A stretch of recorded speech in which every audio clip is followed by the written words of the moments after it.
Les Sœurs de Sainte-Jeanne d'Arc font partie de la grande famille assomptionniste. Elles ont été fondées par un assomptionniste, le père Marie-Clément Staub, alsacien d'origine, qui avait été envoyé à Worcester par le père Emmanuel Bailly. Et à Worcester, il est devenu un grand prédicateur de la dévotion au Sacré-Cœur. Et en même temps, il portait le désir de fonder une congrégation qui serait au service du clergé.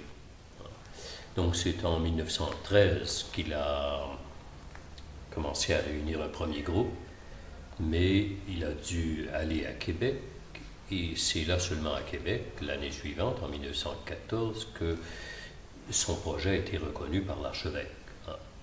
Bon, le père a évidemment fondé la congrégation, qui s'est répandue surtout au Québec et en Nouvelle-Angleterre.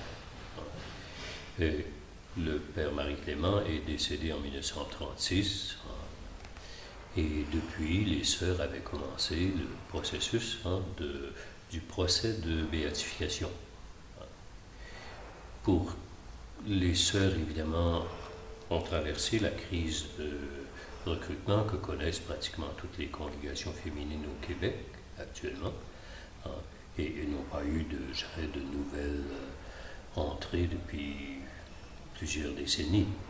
Donc elles se voient disparaître, et voulant que le cercueil de leur fondateur soit préservé dans un endroit qui leur convienne, elles ont demandé qu'il puisse être transporté au Montmartre, puisque c'est lui, le père Marie-Clément, qui a fondé le Montmartre en 1926.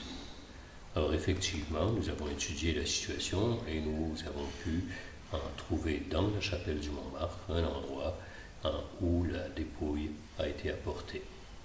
Comme le procès de béatification est commencé, il a fallu procéder à la reconnaissance des restes avec l'archevêque de Québec, avec tous les officiers que le droit canon prescrit pour ce genre de situation.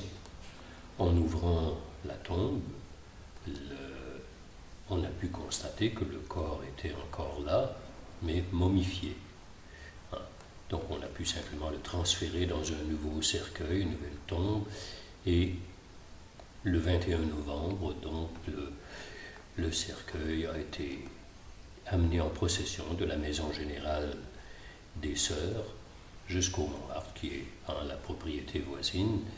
Et là, donc, par une petite cérémonie, donc, on a déposé le cercueil, le tombeau a été scellé, et donc, évidemment, depuis, pour les sœurs, ça devient un petit peu un lieu de pèlerinage pour elles. Et pour nous, donc, assomptionnistes, on le fait de l'avoir dans un lieu qu'il a fondé, une chapelle dédiée au Sacré-Cœur, une dévotion qu'il a beaucoup fait connaître au Québec, évidemment. C'est très significatif de pouvoir l'accueillir là.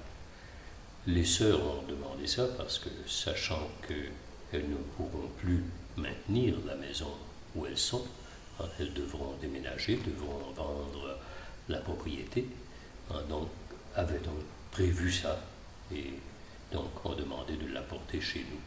Et elles, éventuellement, déménageront dans une grande maison qui appartient aux Sœurs de la Charité de Québec, et elles vont finir leur jour là-bas. Donc le processus de déménagement va se faire à l'automne, en octobre, pour les religieuses qui sont à l'infirmerie, et les autres, ça pourrait suivre une année plus tard, quand la maison, la propriété aurait été vendue.